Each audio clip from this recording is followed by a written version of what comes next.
In July of 2011, 28-year-old elementary school teacher Emily Carter set out on her last hike.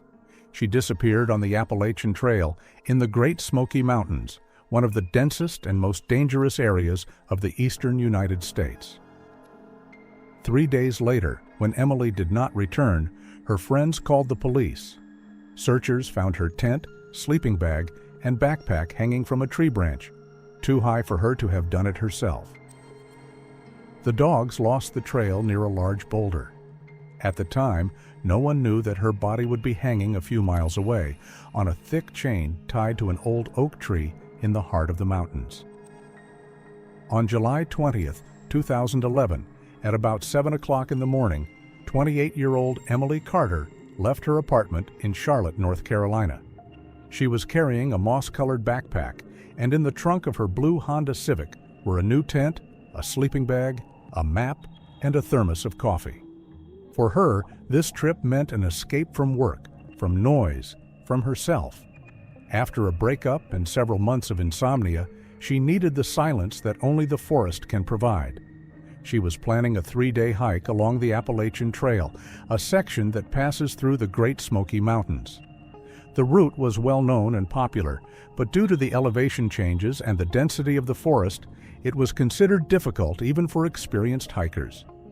Emily prepared in advance. She made a schedule, checked the forecast, and marked places to spend the night on the map. Before leaving, she called her best friend Jessica. The small voice over the phone was calm. "I'm only going for 3 days.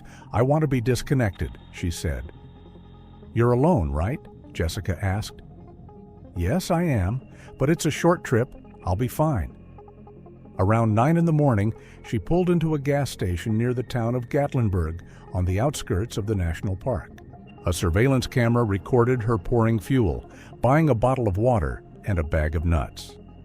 The cashier later recalled that the girl was friendly, calm, and showed no signs of anxiety. This was the last record of her being seen alive. The road to the start of the route led up through the fog and spruce slopes. Later, another hiker, a middle-aged man from Virginia, would say that he saw Emily around 11 at an information stand. She was standing with a map, looking at the clouds sliding down the slope, and said, "It looks like it's going to rain." He replied that it would clear up in the afternoon and never saw her again. Around noon, the clouds did indeed thicken, and it rained briefly on the mountains. 2 hikers who were walking along the lower part of the trail would later say that they met a woman in a light gray raincoat, walking quickly and confidently. One of them remembered her calm, steady stride, without panic or fatigue. Emily was supposed to get in touch that evening. She had planned to write a short message when she found a place to sleep, but the signal in the area was weak, and her phone, as it would later be found, had died during the day. The next morning, her friend sends her the first message and gets no response. Emily did not return home on Sunday evening. Her school, where she taught, will notice her absence on Monday. Her colleagues will try to call her, but to no avail. At first, Jessica thinks she's stuck in the mountains because of the weather, but as the day goes on, her concern turns to anxiety. On July 24th, she calls the police. The officer on duty asks when her friend was supposed to return and hears, "On Sunday." She is always precise. If she didn't show up, something happened. That evening, the patrol checks the parking lot at the trailhead. A blue Honda sedan was parked there as if the owner had stepped out for a while. Inside, there was a wallet, a camera, a bottle of water, and a folded jacket. The windows were closed with no signs of a break-in or struggle. Everything looked too calm. In the report, the officer wrote, "The car was not abandoned, but left. The keys are missing. No signs of tampering were found. Presumably, the owner went on the route and did not return." The next morning, the first group of rescuers would set out on the trail, but that would be another story. Because at that moment, when the fog was descending on the slopes of Great Smoky Mountains at dawn, no one had realized that Emily Carter was not just lost. Her route, schedule, and even the map she had drawn with her own hands would disappear with her, and all that would remain would be silence in the mountains, where footsteps no longer echoed. On July the 25th, 2011, early in the morning, a thick haze was spreading over the Great Smoky Mountains. The mountains breathed moisture, and everything around them seemed still. Even the birds were silent. That morning, the phone rang in the Sevierville police station. A young woman's voice sounded shaky and quick. "My friend didn't come back from her hike. Her name is Emily Carter. She was supposed to be home yesterday." It was Jessica Pearson. This was the second time she had called. The officer on duty answered in a flat, almost indifferent tone. "First, wait another day. Maybe she just got delayed. People often lose signal in the mountains." But Jessica's voice was stubborn. She knew Emily, knew her habit of reporting every detail. She never disappeared without a word. The officer wrote down the name and date and briefly commented to his colleague, "Another case of a lone tourist. We'll check it out tomorrow." But the next day, the principal of the school where Emily worked called the police station. The teacher hadn't come to work without leaving a message. Only then did the case receive the status of possible disappearance. On the same day, July 26th, the first search team arrived at the park. 6 rescuers with dogs, 2 foresters, and an officer of the sheriff's department. They started down the trail that Jessica said Emily was supposed to be on. The previous day's rain had left puddles and a heavy smell of damp moss. The fog lingered among the spruce trees, and the sound of their footsteps was drowned in the damp air. For the first mile of the journey, they found only small footprints, crumpled leaves, a piece of plastic from a food package. One of the dogs briefly picked up the trail, but lost it near a fallen tree. In the afternoon, the rescuers came to a site where the trail diverged in 2 directions, to Maple Falls Creek and to an old hunting shelter. They chose the first route. A few hundred yards from the fork, the dog became alert again, howled, and stopped near a tree. A moss-colored backpack was hanging on a thick branch about 2 meters high. It was not noticed immediately. It merged with the bark. One of the rescuers lifted a pole and removed it carefully so as not to damage the tracks. Inside were Emily's belongings, a first aid kit, a flashlight, a small notebook, food, and documents. Everything looked clean, dry, and carefully packed. There were no signs of struggle or haste. A few steps away from the tree, they saw something even stranger. On the ground, under the bent trunk, were a folded tent and a sleeping bag. Both were neat, as if they had been inspected, but the place where they lay was completely unsuitable for a camp. A sloping slope, roots protruding from the ground, and a steep ravine nearby. Even an experienced hiker would not have chosen it for a night's sleep. The team leader, Officer Matthew Harris, wrote in his report, "Things are not consistent with the behavior of a person planning a vacation. It looks like a staged event." He ordered a half-mile radius search of the area. By evening, rain covered the valley. The dogs worked until dusk and seemed to have lost all direction. Finally, one of them picked up a short trail, a thin line of scent that led north deep into the forest. The rescuers followed it for about an hour until the dog suddenly stopped near a large boulder covered in moss and wild ivy. He was spinning in circles, whining and lying down on the ground as if he had lost his bearings. The officers walked around the boulder from all sides, but found nothing, not a single piece of cloth, shoe print, or drag mark. The ground around the stone was dense, and rain had erased any prints. That evening, they returned to the base with no results. The next days, the search was expanded. Volunteers and 2 more groups with sniffer dogs joined the operation. They used thermal imagers, combed ravine after ravine, checked the riverbanks and old tourist shelters. No new tracks appeared. The only thing that was repeated in the reports was silence. Even animals avoided the area. 5 days later, Emily's mother, Mrs. Catherine Carter, joined the searchers. She came from another state, holding a framed photo of her daughter. When she was shown the backpack, she only whispered, "She would never have left it. Never." Her words sank into the hearts of everyone who was there. On the 6th day, the search was stopped due to bad weather. The fog became so thick that visibility was no more than a few yards. The rescuers retreated, promising to return when the weather improved. But even when the sun rose over the mountains again, no more traces were found. The official report stated, "The search lasted 7 days. The area was examined within 3 miles of the place where the items were found. The person was not found, probably missing in a remote area." For Jessica, these words sounded like a sentence. She continued to call the department, asking them not to stop the operation, but received the same answer. "Without new evidence, we are powerless." When a week passed and then another, the mountain again plunged into silence. Tourists avoided the area, saying it was hard to breathe there. Local foresters began to call that trail Emily's Zone. She disappeared among the trees that stood motionless like guardians of a secret.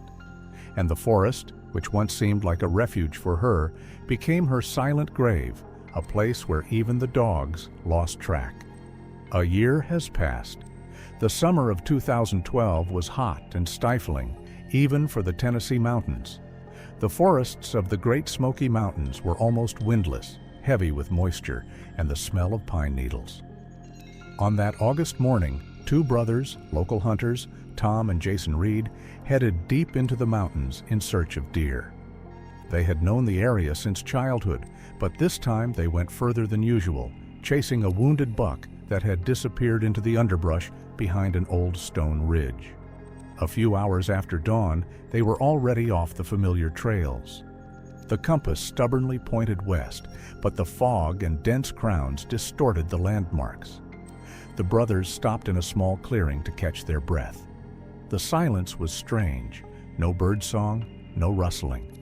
Only the distant crackling of branches, as if someone was following. "We seem to have lost our way," said Tom, the eldest, looking around.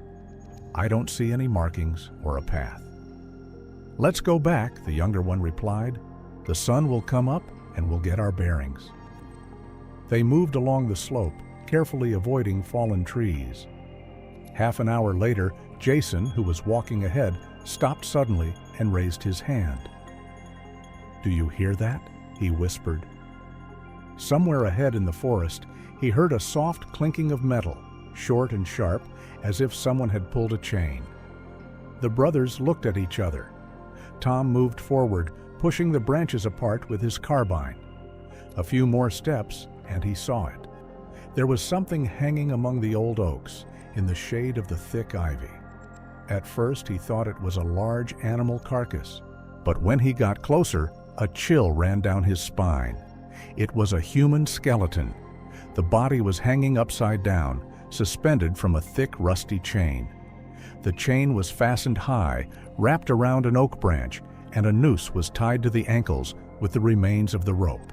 The bones that had once been legs were white through the remnants of decayed tissue.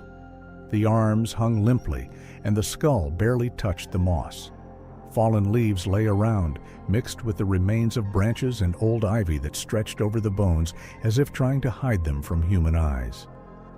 Jason took a step back and covered his mouth with his hand.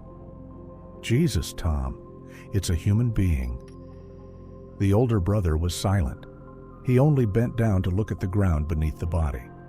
There, in the damp grass, something small glittered, a thin chain with a leaf-shaped pendant. Tom carefully picked it up with 2 fingers. The pendant was darkened by time, but the pattern was still clear. "This isn't a hunter," he said quietly, "and it's not an old case. Look at the clothes. Pale fragments of light gray material were visible on the remnants of the fabric that had been preserved on the bones. The seams were still holding, and the zipper had not completely rusted. These jackets were sold only a few years ago. They took a few steps back. They both knew they shouldn't touch anything."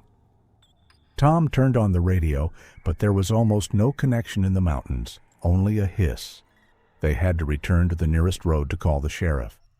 But before they left, Tom looked at the scene again.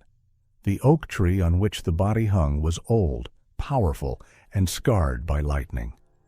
There were metal marks on the bark, as if the chain had been tightened more than once. "Whoever did this," he said, "knew that no one would find this place." It took the brothers more than 2 hours to reach the road. When they finally reached civilization, exhausted, the sun was already setting. In the evening, officers from the sheriff's department and the county medical examiner went to the forest. The Reed brothers returned to show them the way. The area turned out to be inaccessible. The patrol car stopped a mile away, and everyone went on foot. Officer Harold Knox, who led the operation, wrote in his report, "The body was found hanging from a metal chain. The location is isolated, with no apparent means of approach. Probably, the crime was intentional."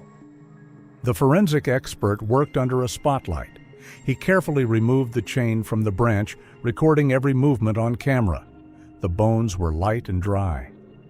According to the timeline, death occurred about a year ago, which coincided with the time of Emily Carter's disappearance. When the expert examined the pendant, there was no doubt. It was the one worn by the missing teacher. In the police car, the brothers were asked to describe everything they had seen. Jason spoke sporadically, avoiding details. It was just hanging like a trophy. Tom remained silent, clenching his fists. The report states, "Both witnesses are in shock. Probably the first reaction is fear, then disgust. The behavior is consistent for a case of sudden discovery of a body." The body was sent to a laboratory in Knoxville. On the way, the chain rattled heavily in the trunk, leaving rusty stains on the floor. The forest fog slowly dissolved behind the convoy, and it seemed that the mountain was once again hiding its secrets. The next morning, the news of the terrible discovery spread around the district. The newspapers wrote briefly, "Human remains discovered in inaccessible area. Identification is ongoing." But the locals already knew whose remains they were. For them, Emily Carter's story didn't end a year ago. She was just waiting for the forest to open its mouth and speak. And now it has spoken. And what it revealed was the horror frozen in the silence of an oak tree that had seen more than any human. The examination, conducted at a laboratory in Knoxville, took several weeks. When the results came back to the county office, Emily Carter's case officially ceased to be a disappearance in the mountains and was categorized as first-degree murder. The medical examiner's report was brief but ruthless. The death was caused by a blow to the back of the head with a blunt, heavy object. At the time of the blow, the victim was standing or sitting, and the attacker was behind him. There were no signs of defense. This meant only one thing: the blow was sudden. After death, the body was hung upside down. There were no injuries on the bones that could indicate agony or struggle. The chain used to attach the body to the branch appeared to be homemade, hand-welded from different types of metal. Some links had different thicknesses and even different degrees of corrosion. Experts suggested that it could have been made from scrap materials, possibly at a construction or technical facility. The detective assigned to the case was Harold Brooks. A former military officer, he had been with the department for more than a decade and had a reputation for not tolerating the unknown. In July, when the murder was officially confirmed, he arrived at the scene. The forest area where the body was found remained inaccessible, and he had to walk for several hours. Brooks examined everything himself: an old oak tree, ivy, and fragments of roots. On the ground, he could still see the holes from the tripods that had been used to hold up the lighting during the recovery of the remains. He stood silently, staring at the branch where the body had been hanging a year ago. According to him, there was a dead silence around that did not belong to nature. In the report, he noted, "The perpetrator acted methodically. The place was chosen with calculation. This was not a random attack. The first step was to check the evidence with the databases of previous cases. There was nothing similar in the chain column. This type of metal was not used in household products. Some of the links had industrial markings that were used at technical facilities, in particular for the installation of communication towers and temporary metal structures. This was the first clue. In August, the detective contacted the Labor Protection Department. They confirmed that a year ago, a temporary team from a private telecommunications company had indeed been working in the Great Smoky Mountains area to install communication towers in mountainous areas. The camp was located about 3 miles from where Emily's body was later found.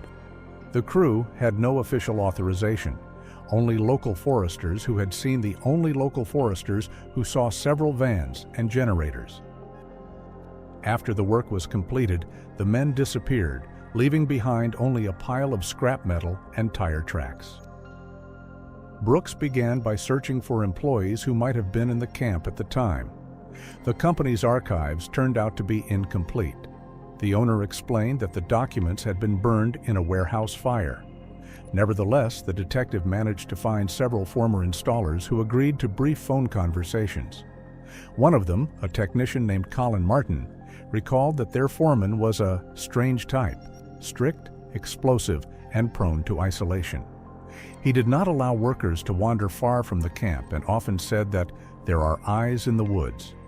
Martin said that once, when they were installing a tower near an abandoned trail, the foreman ordered everyone to stop working early and take the equipment away. He explained that someone was walking around taking pictures. A day later, the camp moved to another location. Martin didn't remember the exact location, but said that there was a big stone block nearby, like a boulder.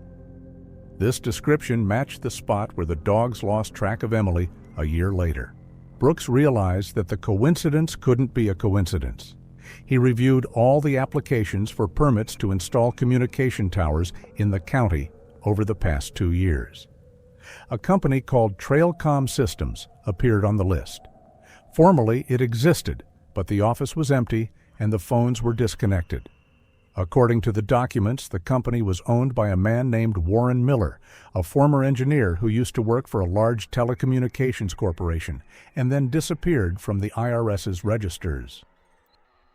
In an internal report, Brooks wrote, "It appears that the crew was operating without official authorization. The location of the camp matches the area where Carter disappeared. Former employees and equipment that may have been left behind after the work was closed should be checked."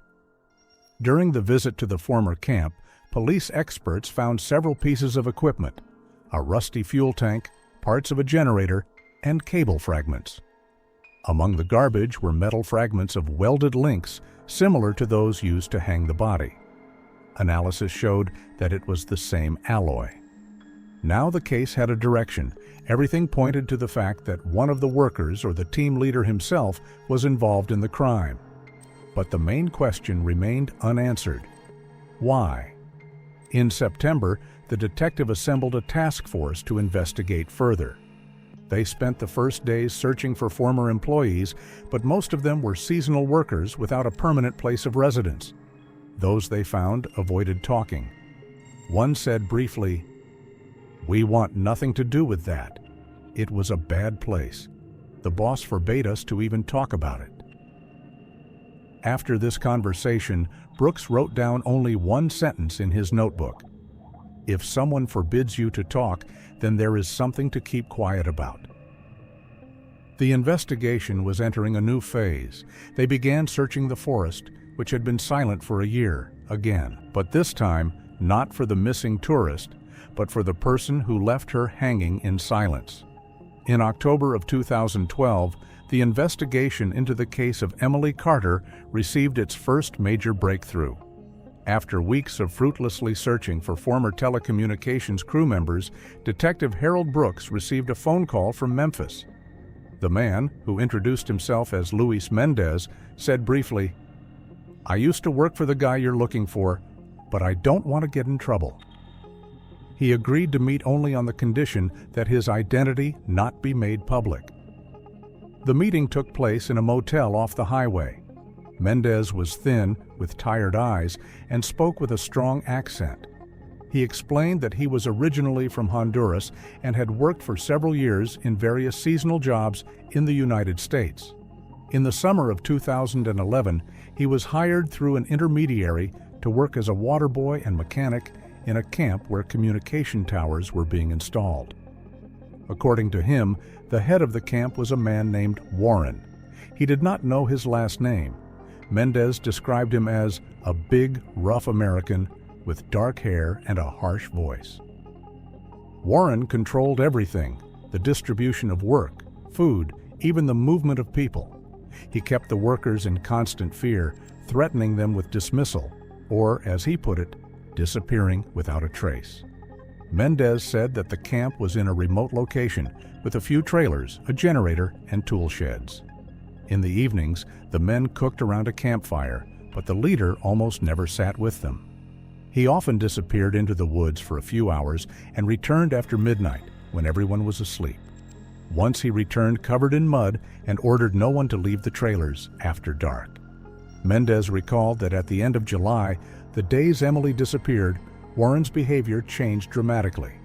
He became suspicious, aggressive, and forced people to rebuild part of the camp. He hung metal chains on several trees with his own hands, saying it was for safety from wild animals. However, no one ever saw him use them. One of the workers, an old Mexican man named Alejandro, whispered at the time, "These chains are not for animals." The detective listened carefully and took notes. Mendez said that the day before the camp began to wind down, he heard a strange sound at night. Short screams were coming from the ravines where the generators were located. A woman's voice seemed to be begging for help. The men were frightened. Some of them wanted to go and see, but Warren came out of the trailer with a shotgun and ordered everyone to get back to work or pack up. The next morning, he walked around gloomy, didn't talk to anyone, and demanded silence. In Mendez's story, many details coincided with the investigation's findings: time, place, even the description of the chains. But most importantly, he claimed that after the incident, several tools disappeared from the warehouse: a sledgehammer, a shovel, a chain, and a small metal hook. At the time, no one paid much attention to this, but now these items sounded like pieces of a puzzle. Mendez repeated several times that he was afraid. His fingers trembled as he recalled how Warren had threatened the workers. "If anyone opens their mouth, they will end up like that tourist." He memorized this phrase verbatim. It was uttered at a meeting when someone tried to ask why the crew was being disbanded. Detective Brooks carefully checked the testimony. When he returned to the department, he immediately sent a request to the Migration Service to find out who might have worked in the camp. A few days later, it was confirmed that most of them were illegal immigrants and left the country immediately after their contract was completed. Mendez was probably the only one who dared to speak. An excerpt from his testimony was preserved in the interrogation report. He was strange. He did not drink, did not laugh. He said that the forest should be respected because it sees everything.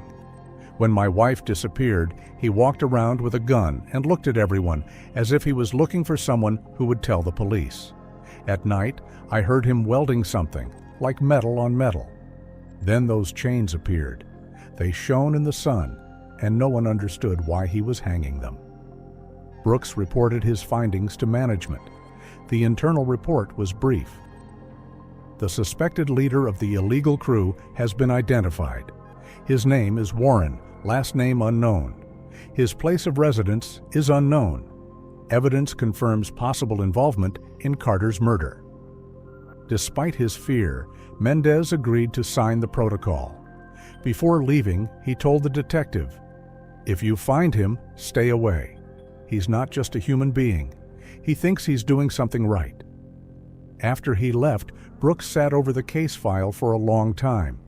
Every detail, the homemade chain, the screams, the lack of permits, the missing tools, added up to a grim picture.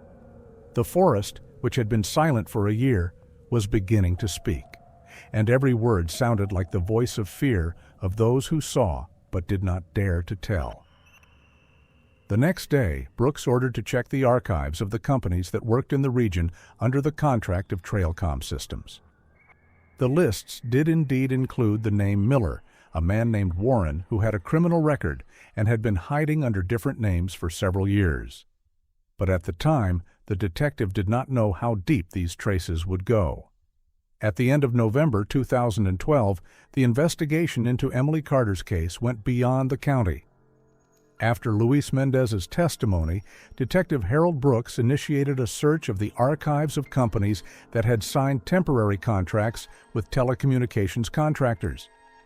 In the Labor Department's database, they managed to find a name that matched the witness's data: Warren Miller. According to the documents, he was born in Ohio, studied to become an electrical engineer, and worked in the communications industry. In 2005, he was convicted of assault with a weapon, served his sentence, and was released on parole. After that, he often changed his place of residence, worked on short-term contracts, and did not leave any permanent contacts. The last time he was officially seen was in Knoxville, where he rented a warehouse on the outskirts of an industrial area. That's where the police team went. The warehouse stood off the main road, a gray metal building with a caved-in roof and faded license plates on the gate. Inside, it smelled of grease and iron. Flashlights illuminated rows of tools: sledgehammers, ropes, iron hooks, parts of antennas, and hand-welded metal chains. On one of the tables was a burnt candle and a stack of old maps. On the wall were photographs of mountains printed on a cheap printer. Each one showed someone standing on a trail or near a tree, but their face was smeared. In the far corner, we found an old metal safe with a scratched surface. The lock had to be broken. Inside were several hard drives, a camera, sheets of paper wrapped in plastic, and a small notebook with a black cover. The camera turned out to be an old model digital Canon. When it was turned on, dozens of images appeared on the screen. The first one showed fragments of forest, cut down trees, and paths. Then there was a woman's face. She was standing against a background of fir trees, wearing a light gray raincoat. Experts immediately recognized Emily Carter. The next shots became more and more eerie. In some of them, she was lying on the ground, her eyes closed, with a rope, an axe, and metal fragments nearby. The last one showed the same place, but without her.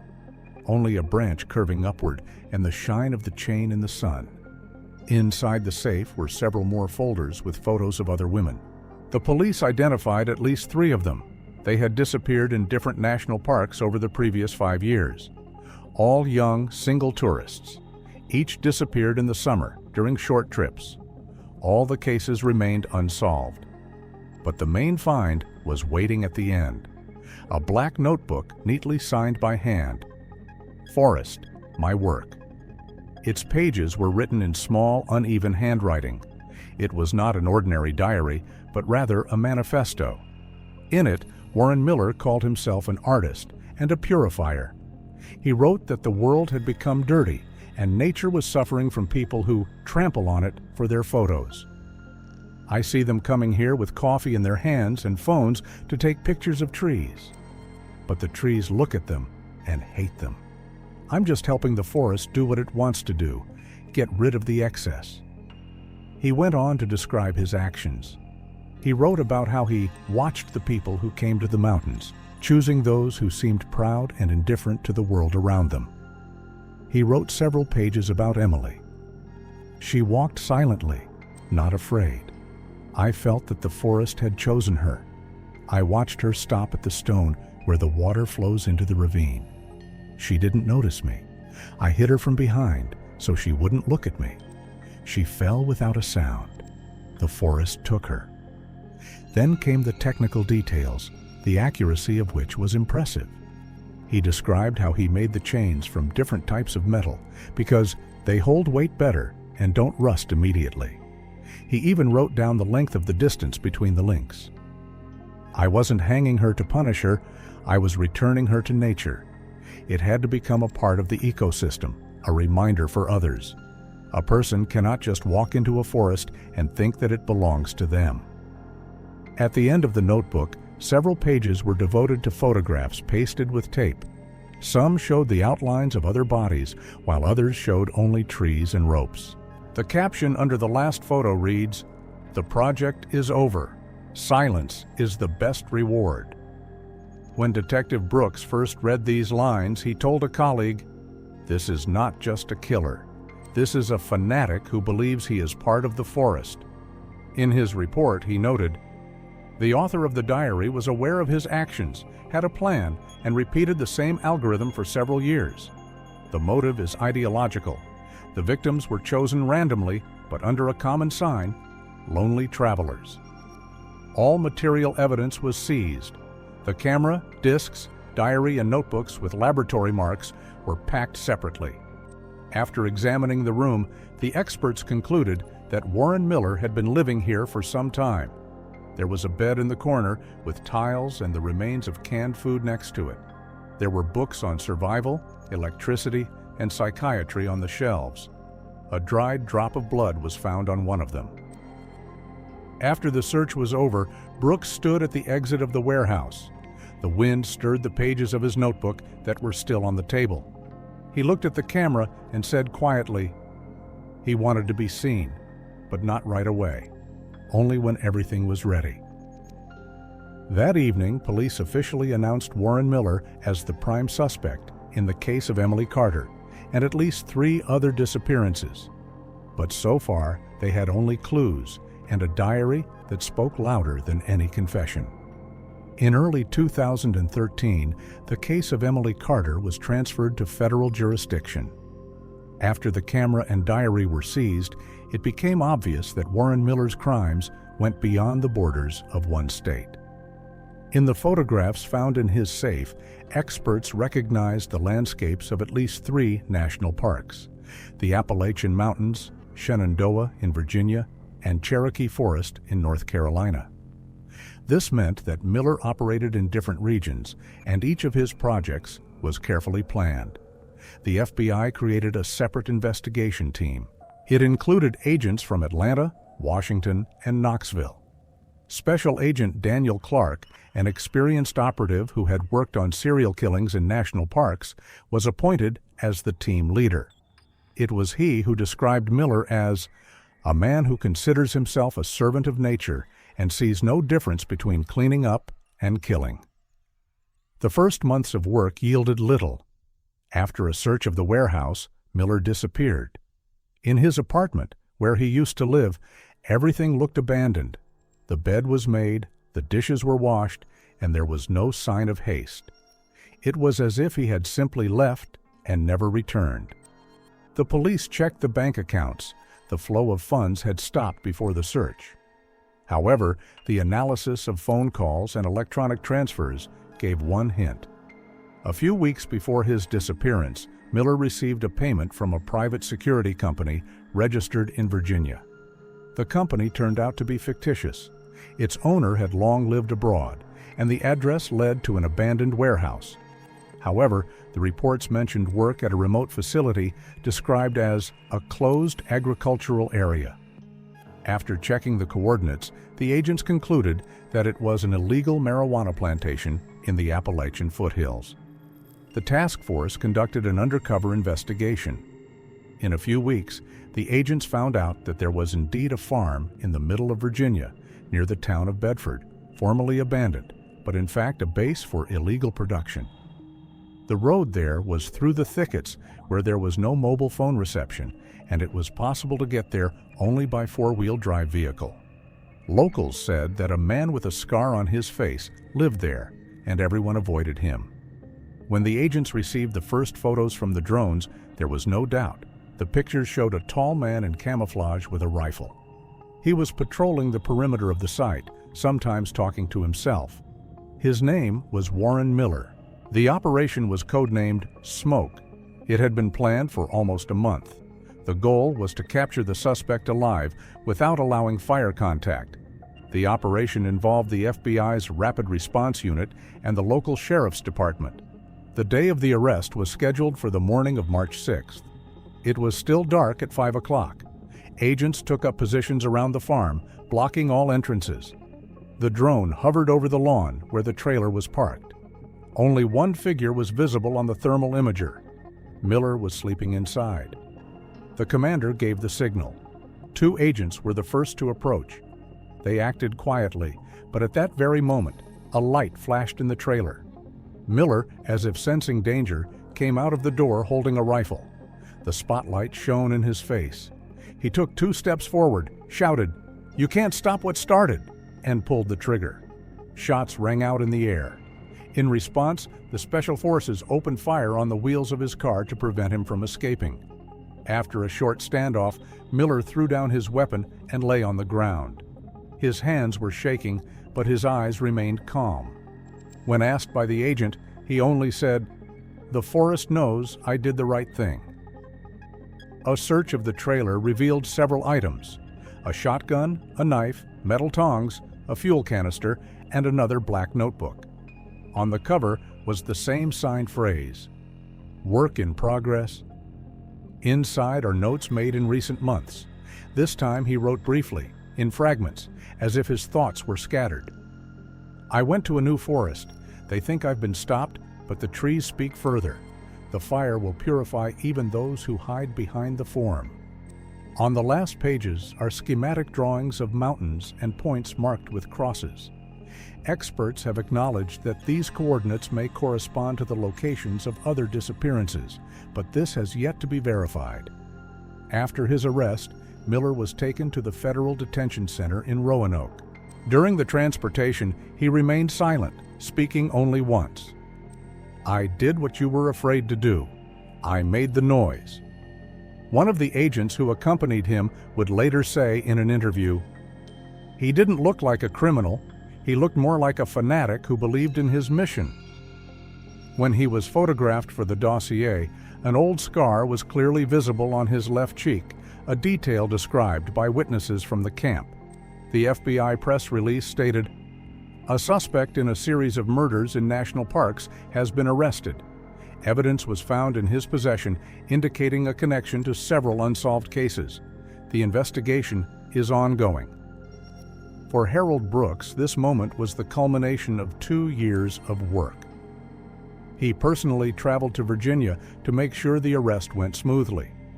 Standing outside the trailer, which still smelled of grease and gunshot smoke, he looked at the dark forest line and told reporters, "This man turned nature into his weapon. But even the darkest forest eventually reveals who is hiding there." The FBI report noted that the arrest took place without casualties. However, in the minds of many agents, there was a feeling that this was not the end, because the forest in which Warren Miller had lived for so many months seemed too calm, as if it was waiting for his story to continue without him. The trial of Warren Miller began in September 2014 in the federal court in Roanoke, Virginia. It was one of the most high-profile cases of recent years. The courtroom was filled with journalists, relatives of the victims, and representatives of NGOs that cared for the missing travelers. The 8 weeks of hearings turned into a thorough reconstruction of what Miller called his art. The prosecutor began his speech without prelude. The photos found in the safe appeared on the big screen, shots of the forest, ropes, body fragments. Then came the pages of the diary, where the defendant wrote about purifying nature. Each passage was read aloud. The room was so silent that only the rustle of the pages could be heard. "This is not a philosophy," said the prosecutor. "It is a system of murder, cold and repetitive. He planned, observed, acted. His notes are not nonsense, but a schedule of the crime by the hour." The defense was building a different line. The lawyers argued that the defendant suffered from a paranoid disorder and could not realize his actions. They presented certificates of Miller's treatment as a young man, extracts from psychiatric evaluations, and testimony from former employees who called him strange but not evil. However, the psychological experts called by the prosecution were unequivocal. Miller was aware of what he was doing. His notes showed a clear sequence of thoughts, planning, and satisfaction with the outcome. One expert said, "He's not sick, he is convinced. This is the most dangerous type of thinking, when crime becomes a form of faith." On the 4th week, Jessica Pearson, a friend of Emily Carter, spoke. She spoke simply, without papers. Emily was looking for peace and found death. She was a kind, trusting person. "I don't want to hear that her killer is insane. He knew what he was doing. He was waiting for her to be alone, and he did it calmly. When the prosecutor read out the part of the diary in which Miller described the moment of the blow to the back of the head, several people in the room walked out. The judge made a short pause, after which the trial continued. In addition to Emily, there were 3 other women in the photos. 2 of them were tourists who had disappeared in different states, and the third could not be identified. For each of them, the prosecution filed a separate count in the case. All the evidence, DNA, materials from the safe, camera footage, painted an indisputable picture. The prosecutor, in his final speech, said, "We are not just dealing with a murderer. This is a man who used nature as an alibi. The forest does not speak, and he knew it. But today, the forest spoke, through these photos, through this evidence, through the memory of those who no longer return from its paths." When the defendant was given the floor, he refused to make a long speech. He just raised his head and said, "You do not understand that I did this for the sake of balance. I removed the noise that you created yourself." The judge asked not to comment. After a short deliberation, the jury returned a verdict of guilty on all charges. Miller was sentenced to life in prison without the possibility of parole. The judge emphasized in his sentence, "Your actions were not purification, but destruction. You destroyed life and peace, and now your silence will be eternal." When the verdict was announced, Jessica stood in the courtroom next to Emily's mother. She did not cry. She just told the journalists, "I'm grateful that the truth is finally out, but there is still her shadow in the mountains." In the weeks that followed, federal agents checked other coordinates marked in the diaries, but most of them led to deserted places where no one had set foot in years. The bodies of the other victims were never found. For the investigators, the case became a symbol, proof that even in the age of technology, nature can hide its crimes longer than people can investigate them.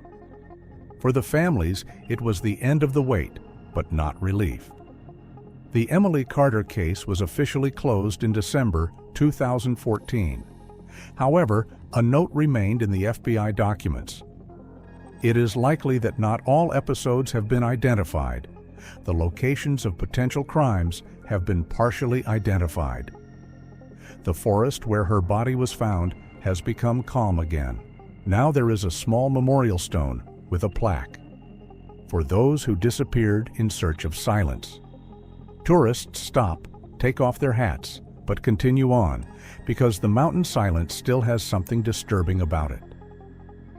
This was the end of the story of Emily Carter, a woman who sought peace and became a reminder that even the most beautiful places can hide death. Her name is now in the database of missing persons who have been found, and her story is in the memory of everyone who walks alone on a trail where the trees stare longer than a human footprint remains on the ground.